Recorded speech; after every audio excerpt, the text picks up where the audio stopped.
Hey everyone, welcome to a new video. Today we're going to be talking about the Creative Fabrica Studio. Also, if you want to go ahead and access it, it's studio.creativefabrica.com. I'm going to be giving you a tutorial usage guide here with this software, what you can do, what it's limited with, and really what functionalities are involved within it. So first off, I went ahead and signed up. You can sign up, like I said, at studio.creativefabrica.com. And once you sign up, it's going to look like this. You can go ahead and scroll down, and you'll start seeing some things that seem kind of like templates. And indeed, they are. This is kind of a beginning competitor to Canva. If you guys are familiar with Canva, I'm pretty sure every single person who watches my YouTube channel is. It's the best software out there currently for creating different graphics and things like that for print on demand, and really just creating any graphics in general, in my opinion. Yeah, I mean, this is what it seems like it is. It's relatively new software. It's not very well known by any means, and that's kind of why I wanted to show it off here. So let's go ahead and go over some functionalities. On the right-hand side, we have, the light mode, dark mode. I like personally the light mode. On the left-hand side here, we have the studio button. We have here the image vectorizer tool, and then here we have the home. Okay, so just a quick tutorial with the image vectorizer. I'll go over here. I'll take one of the images that I have. Let's just say I'll take this image, which is like a picture of a truck here, and it's currently uploading. Let it do its thing. It says working on your image. It's nearly ready, and it will kind of do its thing, right? So this is currently vectorizing my image. So I'm just going to pause the screen and wait till it's completed. Okay, so it's completed with the vectorizing of the image. We can go ahead and view here the level at which it vectorizes the image. Obviously, it doesn't do the best job in the world. This is where the image was on the left-hand side. This is on the right. You can see that the image quality is not all there. I'm sure that their images and their qualities and all kinds of stuff, guys, is going to improve with time. So it's not like I'm, sitting here saying anything negative. But I would personally go with the left-hand side image than the right, just my personal opinion.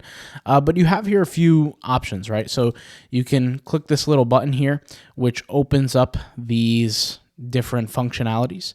You have this single view, you have the split view, you have the zoom in function, the zoom out function, you have this button, which basically takes it to the original frame, and then you have the one-to-one zoom out, and then you can click download vector, and it will download the image as a .svg. Personally, my opinion, once again, this is not the type of vectorizer I would personally use, but once again, it's not terrible. And my goal here is just to provide a really neutral point of view and just a guide on how to use this. So let's go ahead and kind of continue. We have here a button that says activate all access, unlock all the features of Creative Fabrica Studio. We have a button here that says to activate all access features. I can click here and upgrade. You can access a free trial. I'm personally not a member of Creative Fabrica, so there you go. As a seller, it's pretty interesting, but as a buyer, I'm not a buyer of Creative Fabrica stuff. So if you have this, you can definitely access all the features. Here we have the ability to now add a new design, which is really the bulk of this software. We have the ability to create different types of graphics. So for example, if I want to create a Google ad graphic, there's different sizes, different presets for that. A social media post, whether it be a Facebook post, a Reddit post, an Instagram post, Pinterest post, etc. We have that ability here. Print on demand. Let's just say, for example, I wanted to create a Amazon merch t-shirt. That's a 4500 by 54 default. I've always wanted Canva to do something like this.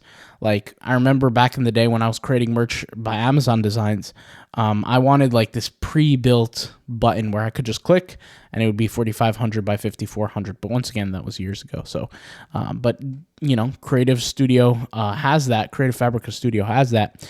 Printful Designs, Printify, which is actually a really good feature overall. Because, for example, if you use awkward styles, you have a template for that. TeePublic Standard, you have a template for that. Redbubble sticker, you have a template. There's so many different templates, which is good.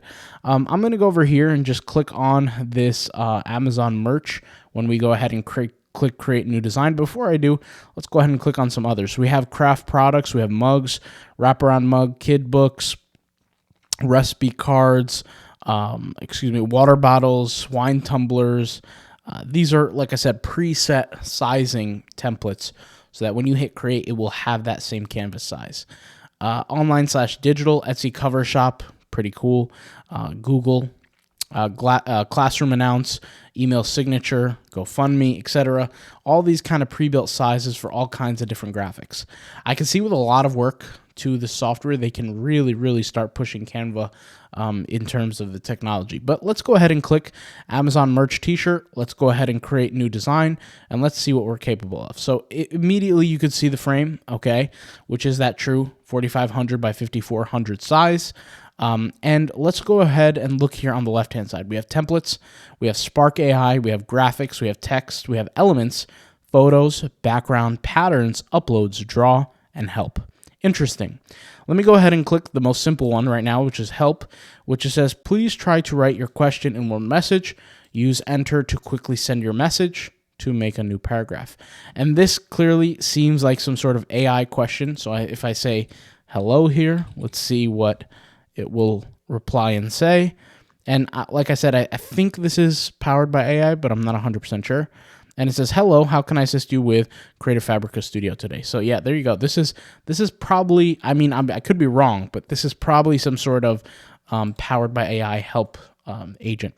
Now here we have the word draw. So this is an element draw, so I can take a pencil, draw, and it will literally create it into a graphic. Kind of interesting, especially if you have one of those those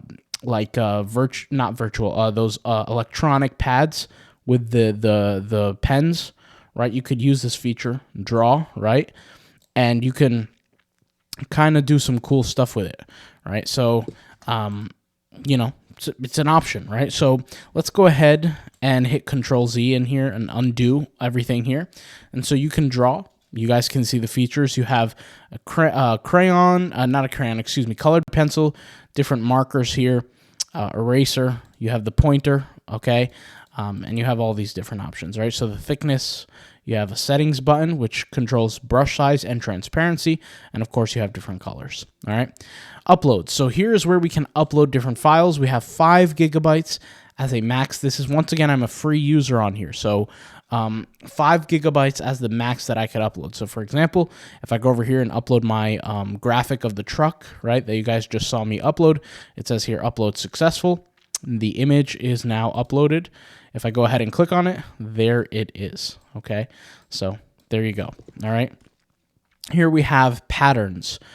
So patterns, interesting. These seem to me, not just patterns, but these seem to me more like images. Some of them are illustrations, some of them are photos, but you can see, like, for example, rose pattern, right? Then you have here a butterfly pattern. What if I click on one of these pro patterns? Okay, so if I click on the pro pattern, it's hard to see, but there's like the Creative Fabrica emblem on this. So I can get rid of that. But you kind of get to see the different aspects here. So here's a pattern. If I wanted to somehow involve this in my design, I could kind of potentially use it. If I click on one of these images, right, this is the image, I have a few different options here.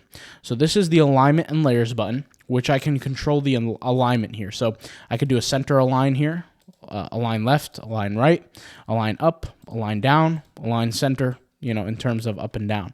So if I wanted to do a perfect center align, I would do this and this, right? So it's perfectly centered. Here we have the flip button. So flip vertically, flip horizontally, right? I can crop it into any shape, so pre-built shapes, or I can do, a custom crop. So I can click on original and crop it the way I want. right? So let's say I want a square crop, portrait crop, etc. I can do these things. Let's go ahead. We have a remove button. We also have a duplicate button. We have a repeat on background, so I could just leave this like that and repeat it on the background. And then, of course, I can lock it or unlock it. In my case, I'll just go ahead and delete everything because I don't need this pattern, but you get the point.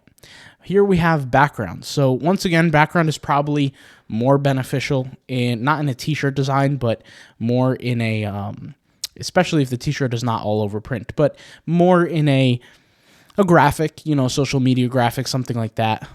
That'd probably be a good idea to use some of these. And you can click on backgrounds for different colors, right? So you have the ability to click different colors here. You can click the color picker, and you have all these different, the normal palette that you can pick through. And then you have, of course, the images, right? So this is the background image, and you can click through them. And then I want to also point your attention to the right-hand side where you can see the various different layers here, all right? So I can delete different layers. I can make some visible, some invisible. I can lock one, I can unlock it, or I could just simply delete it, right? So there's a lot of things I can do here so far. Photos. Let's click on the photos. So, of course, these are photos. To me, they look like they were made by AI, but, I might be wrong. To me, they look like they were AI created. But, either way, it's a another tool in the tool belt, as I say. Guys, not every single software is going to knock you out of the park in terms of how good it is. I could definitely feel, how this can definitely improve.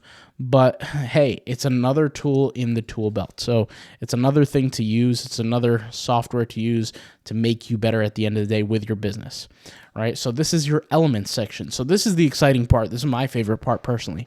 And we got all kinds of elements here. We have lines, we have abstract shapes, autumn forest leaf, celestial comics, we have cupids, okay, leaf shapes, mermaid shapes, which under mermaid shapes we have literally like crabs. We have a dolphin, which is interesting. We have a bunch of stuff. We have tropical outline, flowers. We have basic shapes, complex shapes, 3D shapes. Interesting. Here we have text. So these are different forms of text. So if you've used this section within Canva, this probably looks pretty familiar. And it does. Heading, subheading, body. And you have all these different kind of forms of text. Let's go ahead and click on the heading, for example. Let's look at what we can do with this. And this is actually kind of the surprising part for a newer software like this to have these kind of features. Pretty interesting. You have transformation, and you have these different ways that you can transform your text. So if you want it to be an arc style, right? And you guys have seen this before on Canva, you can do this. You can create an arc style.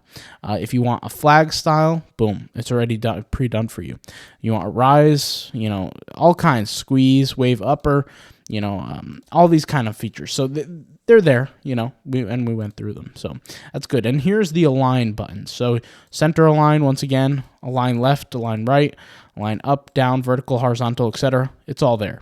This is, of course, the layering. So you can move something to the front, move something to the back. So for example, if I go over here, add an element that I previously seen, like this circle is on top of this text. If I grab the text, I can then now focus on the layering, so I can move it to the front. You see what I just did there? Move it to the back, move to the front. Here we have the border weight, okay, and the border weight refers to the text, of course, and I can create a border. So let's say I want a white border on my text, okay? Let's go ahead and try to fix that. It's getting a little rough there, but transparency, I'm not sure why it doesn't show the border. Yeah, it should show the border. Once again, I'm not sure if that's some sort of glitch or something, but there should be a border there. Because we selected border weight, and it's not really showing, but it's supposed to be in white. There should be a border, okay? Once again, not sure if there's a glitch or an error, but it should show it. Let's go ahead and keep going here. We have transparency in reference to the actual text. We have a bold feature, right? We have a italicized feature, underline feature. We have a capitalized feature, or, opposite of capitalized, which is lowercase. Letter line spacing, so we can control the spacing between the letters. Once again, this is something that should be controlled or should be changing, but it's not. I can manually take this button here and then drag it to the right-hand side to kind of simulate the control of spacing. But then again, this should be able to have an effect on it, but it doesn't. So it could be a little glitch. Maybe there's something I'm doing wrong, but once again, I haven't noticed it working in that case. But here we have the different fonts. So we have pretty much the basic Google fonts that are implemented, which is plenty. You know, it's a lot of different fonts, and you could definitely create some good graphics with this. I don't want to act like you can't just because there's some little glitches. Maybe they're not working right away, but you can definitely create some good stuff. So if you want to see tutorials of me doing something with this, I definitely will. But you kind of get the point here. So I could change different fonts, right? There's a few things I could do there. Now let's move on to graphics. So graphics is similar to elements, but you're looking at stuff a little bit more advanced, right? So like an image like this, you know, an image like this. Once again, to me, seems like it was built with AI, but you know, it looks great. I'm pretty sure they're going to add more to it over time, you know, but overall, pretty good, right? Nobody could really complain. For free, you know, you can access this kind of stuff. It's good. Spark AI. So Spark AI is where you can actually have images created. And most of you guys already know this because there was a period of time where, you know, Creative Fabrica released their Spark AI tool where you can create images with their AI tool. And then here you have templates, right? So if I go over here to some of their templates, I can look through. We have ads, announcements, book cover templates for all you book writers, which, trust me, I've been there. I've done KDP work, you know, bookmarks, business cards. Hold on, let me go ahead and continue. Facebook covers, graphics, Instagram posts, postcards, social tickets, worksheet templates. Let's click on graphics here. So many different examples here that you could do. This definitely feels like a beginner's version, like a more simplified version of Canva. Once again, I'm not saying that this is bad. You could definitely do some stuff with this, and I could picture myself doing stuff with this for sure. There's no question. Yeah, it's an option. It's an opportunity. With that being said, let's go ahead and click on our layers here. And right here on the right-hand side, we only have one layer. It's the text. And I could see how sometimes people could get a little confused. Like if they want to change the background, they're still going to have to go here to background button. They're going to have to click on something like this here and then kind of manipulate this part, right? Which is a little bit different. On Canva, I can click on the actual background and just have it edited. But once again, this is just stuff that needs to be built with over time. Here's a section where you can access all your different creations, like your last designs. You can add a new design, then hop from design to design, which makes things good. And then here on the share button, we can hit this download button, right? And we can choose how we want to download it. We can choose a remove background and download in PNG format. And notice how you can do that for free, right? So I just downloaded this. This is a transparent design, and I did that absolutely for free. If you are familiar with Canva, you actually have to pay to have a transparent design. So the fact that they're offering this, they're definitely trying to be competitive with Canva, and I could see where they're going with this, and they're doing a great job. This is a great software, especially when you have it for free. Free access to be able to do this kind of stuff is good. It's definitely not where Canva is currently, right? But it's, you know, you have the ability to add 5 gigabytes worth of elements. That kind of adds a lot to it. And of course, there's different things that you could do with your designs and such. So hopefully this video was beneficial to you guys. Tell me if you're going to actually use it. I could see people who maybe don't have a pro Canva account using this, you know, here and there. Once again, if you want to access it, just go to studio.creativefabrica.com, check it out, use it, and test it. All right. I'll be leaving some links in the description to our members areas, free members areas, free content, free courses that you guys can watch, along with some paid stuff. If you're into print on demand, check out some of my other videos. I'll leave links in the description. You could check them out and let me know what you think of this software. Is this something that you're going to be using? It's definitely got some features to it. You know, my favorite feature is, once again, being able to download images in a transparent format. I think that's very, very helpful for beginners who don't have a Canva subscription, like a pro Canva subscription. But hey, you guys let me know. All right, I'll talk to you guys later. Thank you guys for watching, and peace out. Bye.